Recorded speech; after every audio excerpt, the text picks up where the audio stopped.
Hey guys, welcome to this week's podcast episode for the Financial Freedom Podcast. I'm your host, Dr. Christopher Liu, and I've really got a fantastic guest today. Her name is Tracy Pleschourt. She's the founder and CEO of Self-Made You, and she's actually the co-host of the Tracy and Gracie Becoming podcast. So today's conversation is going to be all about filling the disastrous gap that our formal education system creates, sustainable change, proactive initiatives, education, and I'm really happy to invite her to the show. So Tracy, welcome. Thank you so much for having me. I'm excited to be here. Yeah, and so I like I said, I love agents of change, and I love just getting the conversation out there. There's a lot of work to be done today, so tell people your story, your background, and how you got started. Yeah, well, so I'm a certified life coach who kind of decided what areas I'm going to tackle based on what problems I suffered from. And so I spent 20 years in the advertising industry. It was a phenomenal career and not the typical path that you see most life coaches taking. But that path actually led to burnout.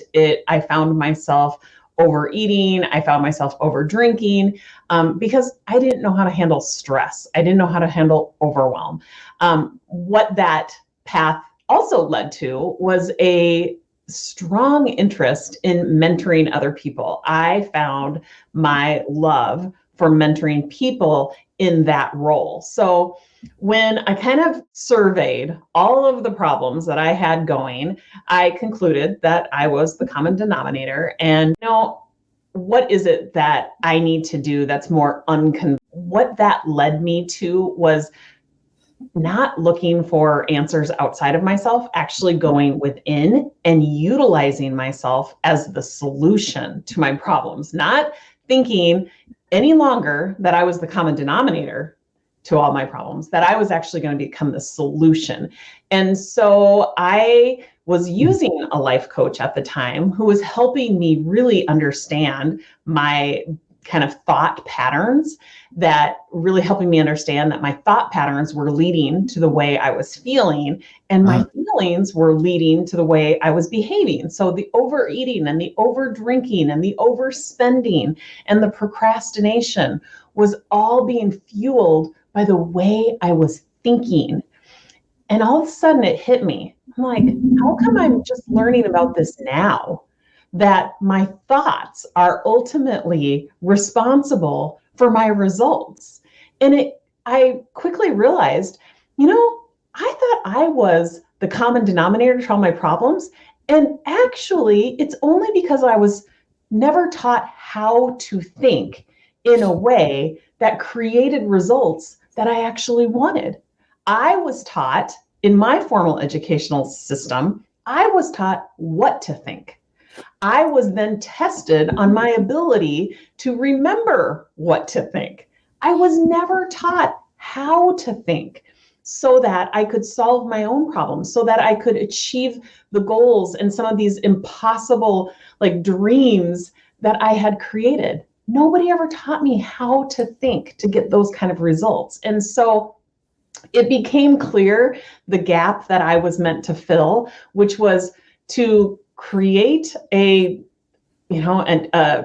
formal educational process where people learn how to think. So Self-Made You was birthed from that need, understanding yourself, being able to rely on yourself to solve all your problems, to achieve all of your goals. And so we created a framework from which you operate from to get the results that you're looking for. So that's what people come to us for. And the applications of our framework is absolutely unlimited. We have people coming through our doors from every sort of background, every age, every socioeconomic status. We have seen and heard it all. There isn't anything that we can't help you solve or achieve. Yeah, I hated high school. I loved undergrad, med school, grad school, and I hated residency. I hated the corporate world.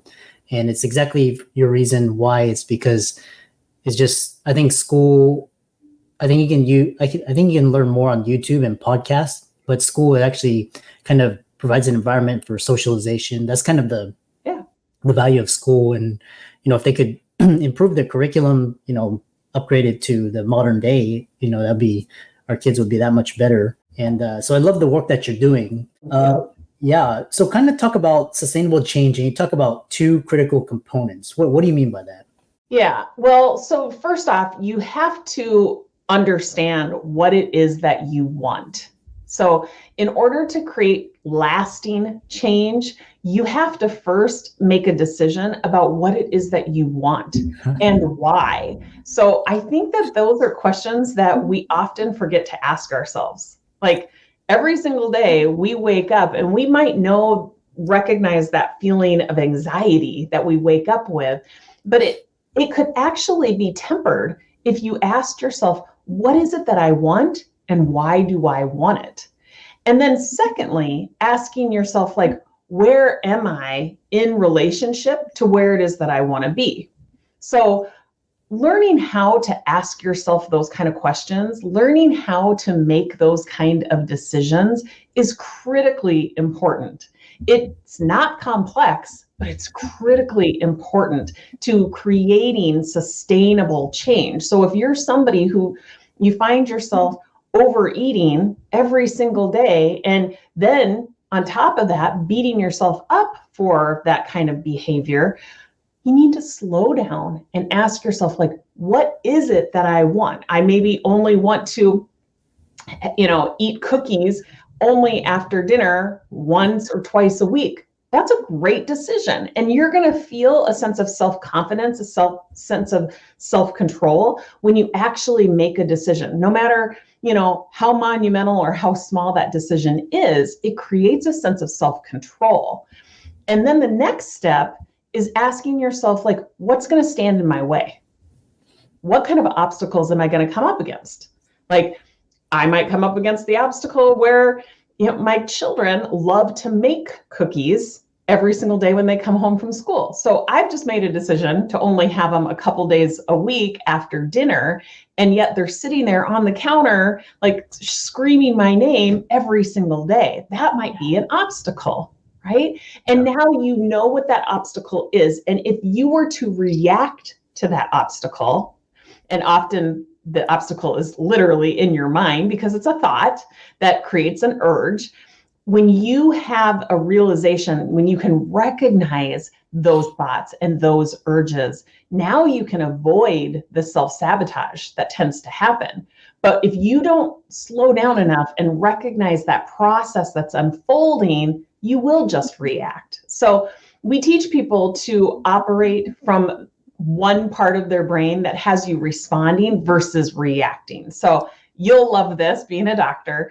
I talk a little bit about the neuroscience of your brain, where you take that organ that exists between your ears, and if you were to cut it right in half, you've got the primitive part that has you, often acting in a very reactive sort of way, kind of in a knee-jerk way. It has you acting very habitually. It's the part of our brain that's meant to keep you alive. And often when we react from dramatic thoughts that part of our brain creates, it doesn't end well. So we teach you how to operate from your prefrontal cortex, or what I like to call your prodigy brain. It's the more extraordinary part of your brain. And it has the ability to respond instead of react. It has the ability to pause. It has the ability to tap into inherent strengths that are only afforded to you through your prodigy brain, like empathy and discovery and innovation. So it's the difference between understanding, how it is that you are reacting right now, what it is that you want, and how to tap into that prodigy brain where you have access to empathy, discovery, and innovation, so that you can perpetuate and further in a more of a faster way towards what it is that you really want. Yeah, I love that. And we'll talk about mental fitness in a little bit later, but what's very interesting is these components of like diet, sleep. Recently I've been working with different to like improve focus or memory, concentration, mood, all these different habits that you can do to make your optimal performance, your brain. So one thing is you talk about the responding versus reacting. And in this day and age when we're just kind of like, we're kind of dopamine monkeys, how do you create self-control fast? Yeah. So you have to think of self-control more as a feeling and less of an action. Like, I know that so many people will say, oh, when it comes to chocolate, I have no self-control, kind of implying that they're very grabby, right? It's kind of this like urge that they are reacting to.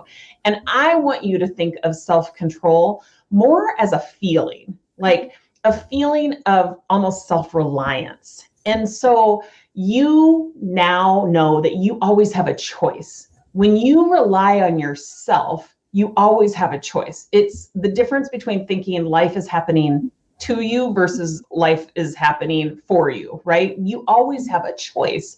And so understanding that, being reactive comes from the part of your brain that has you operating on like autopilot, and operating from the intentional part of your brain, the prodigy part of your brain, actually takes intention. So you have to be actually mindful of where it is that you're at any given time and where it is that you want to be, so that you have this ability to switch between the unintentional and the intentional part of your brain. So does that answer your question? Yeah. I love that. Just basically the pause, it could be a breath, it could be timeout, something that'll distance yourself from the in the moment emotions, that may cause you to do something rash or, something stupid. Or so once people understand that, you have this idea of self-control operating system, and how can it be used professionally?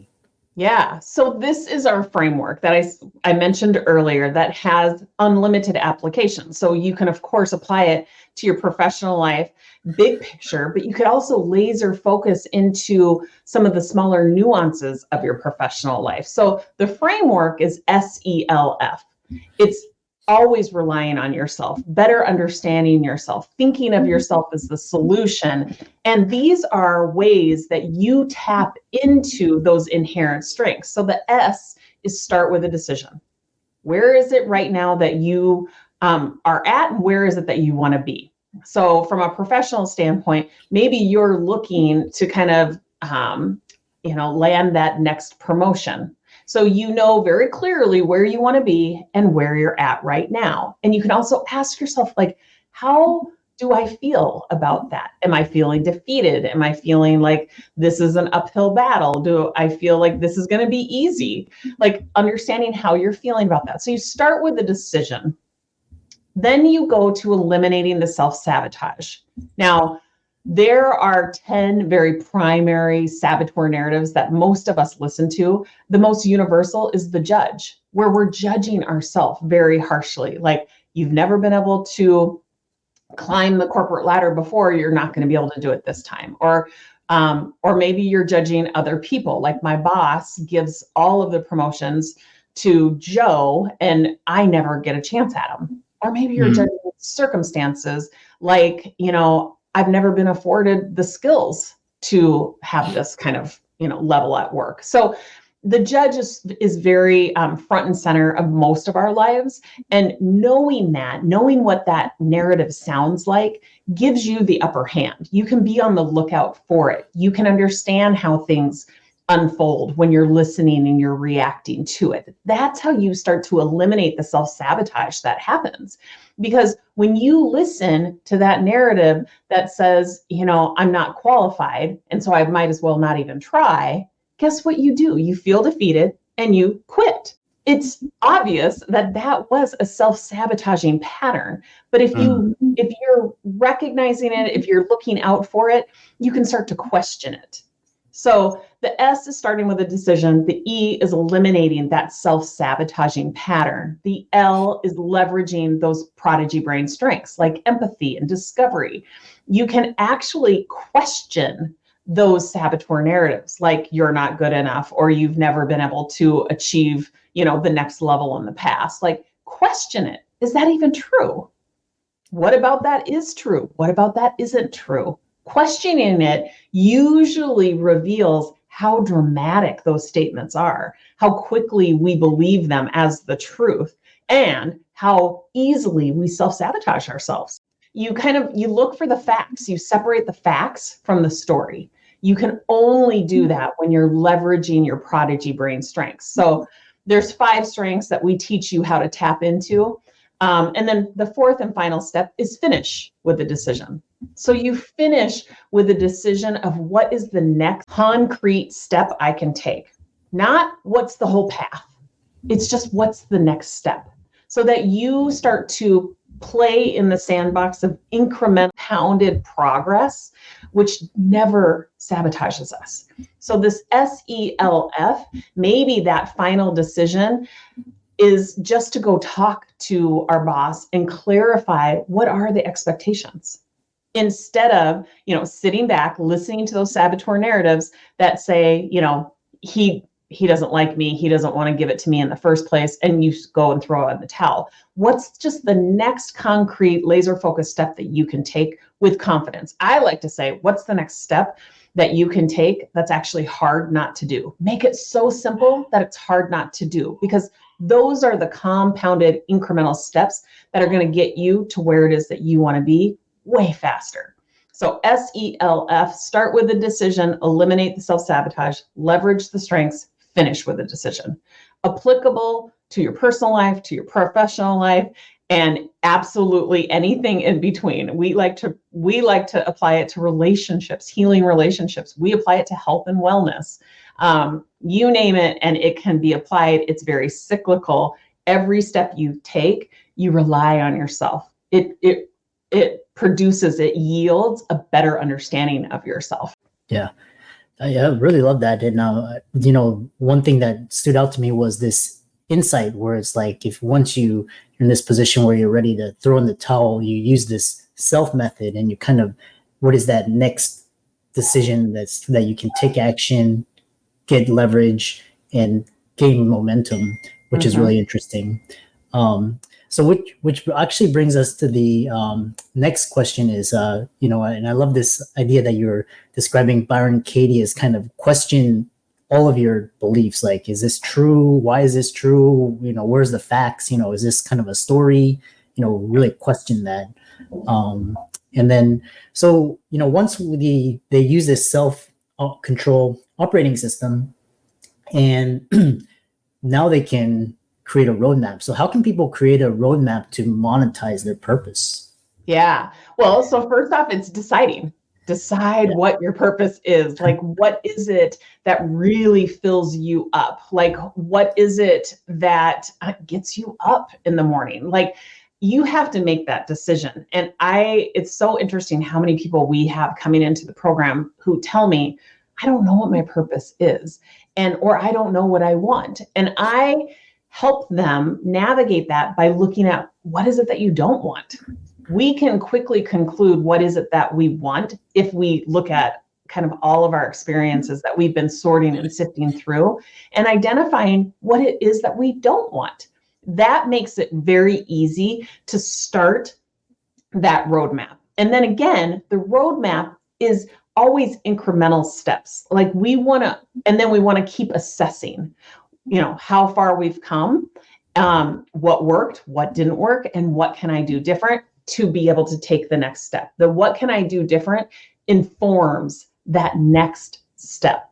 So the roadmap is a little less of a clear picture, and the roadmap, it becomes more of like a confidence, like a hand tool that creates confidence when you know that you don't have to know how this completely unfolds. You're not supposed to know how this completely unfolds. But when you have a sense of self-reliance and you have the methodology to work from, it starts to reveal itself quite clearly. And that roadmap is just, again, it's that next best step that you are making decisions, you're liking your reasons, and you're assessing along the way. What worked, what didn't work, and what am I going to do different with the next step? So that's how the roadmap is formed, but it's often a roadmap that you actually see in retrospect and you build like in real time with confidence. I love that. I love this idea where you're actually seeing things as they unfold, kind of breaking it down, small chunking it, which is really powerful because once they have a roadmap, but as always, there's potholes, there's detours, and so what are some of the most common obstacles to achieving your goals? Well, it's always the self-sabotaging narratives. So, like I said, the judge is probably the most insidious and the most universal.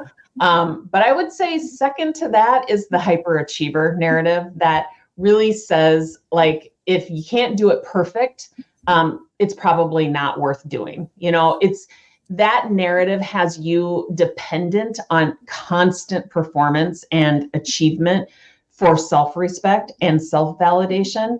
And you're really focused on like the external validation or the acceptance of others. That's one of the biggest obstacles. I would also say people pleasing is another huge obstacle where you're indirectly trying to gain the acceptance and affection by helping or pleasing or rescuing or flattering other people. And then you end up feeling a ton of resentment from that. So the obstacles, in my point of view, tend to be up here in your mind. It's these narratives that you don't even realize you're listening to. And so we really spend time shining a light, getting you familiar with those narratives. And we actually have an assessment, a totally free assessment that will shine a light on which narratives you are living your life from so that you can be on the lookout for those narratives. There's 10 of them. Like I said, the judge is probably the most universal, but avoider, if you're somebody that you tend to avoid, shy away from things that are hard. That's another big one that a lot of my clients can, relate to. Yeah, it's quite interesting because among physicians, because we suffer a lot from people pleasing and kind of trying to conform to status, play status games, conform to society, manipulated a lot by guilt and shame. And what you're describing is a lot of it is just boundaries, like and creating energy boundaries, not letting people manipulate you or use you or take advantage of you, saying no, and kind of controlling the self-talk. Yeah, really interesting. So one thing is this is kind of how I want to end on this question is, why is mental fitness more important than physical fitness, and how can people contact you, reach out to you, check out your work, etc.?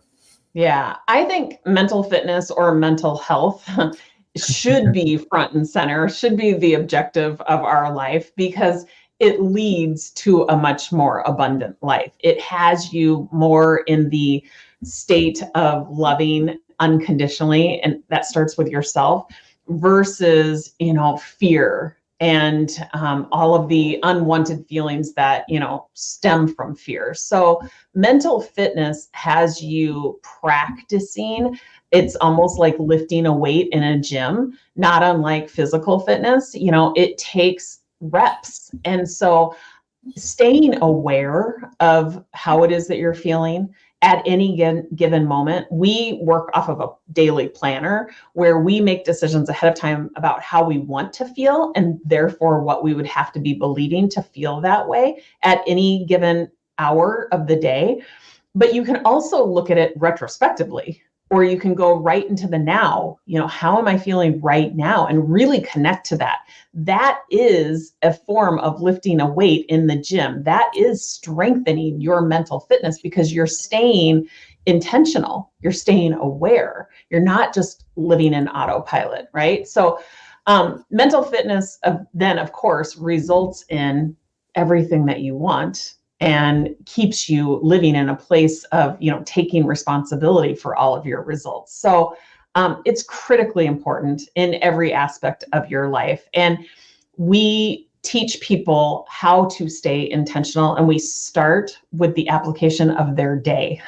We know that insight to anything, is only 20%. Everything that I've just told you is super valuable, but if you don't apply it, if you don't practice it, you are not going to create the sustainable change that you're looking for, because sustainable, long-lasting change comes from application. And so we are on podcasts all day long sharing this message of relying on yourself, how to create self-control, utilizing these 4 steps. But we also invite you to our free Coaching Friday sessions, to our master classes. These are all free, and it gives you an opportunity to apply the tool. Or if you're somebody who has been applying it, to come and really bounce your results off of a coach who can help you refine it. So you can find all of our offerings at www.self-made, M-A-D-E, and then the letter U. We will have a calendar there for all of the free Coaching Fridays and the master classes. On October 27th, we have a master class on how to plan your perfect day.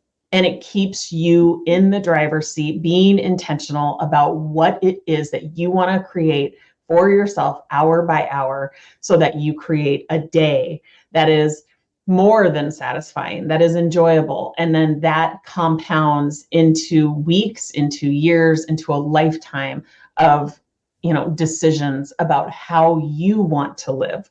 So becoming self-made is an incremental process, and we teach you how to start with looking at the day, breaking it down into the hours, deciding ahead of time how you want to feel. So we invite you to come to that masterclass on October 27th.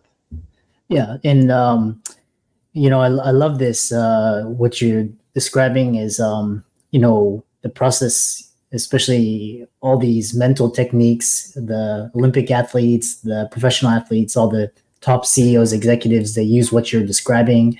And for all the audience out there, let's thank Tracy for coming on and describing how self-made you is filling the disastrous gap that our formal education system creates for our students, teaching them how to think for themselves, apply their concepts and knowledge, be intentional.